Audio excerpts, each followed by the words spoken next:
today's video, I will share several methods for obtaining a virtual card.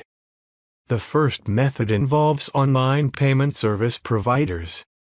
Many of these providers, such as PayPal, offer virtual card services as part of their offerings. Additionally, mobile wallet applications like Google Pay and Apple Pay allow users to create virtual cards for online transactions. Banks and financial institutions also provide virtual cards to their customers.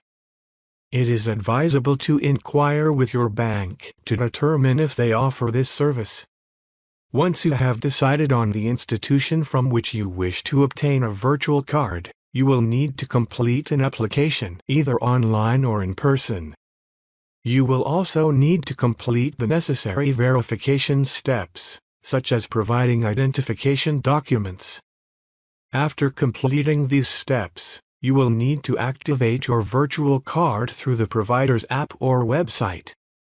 Finally, you will need to add funds to your virtual card from your bank account or another source, if necessary. Once these steps are completed, you can begin using your virtual card for online purchases just like a physical card.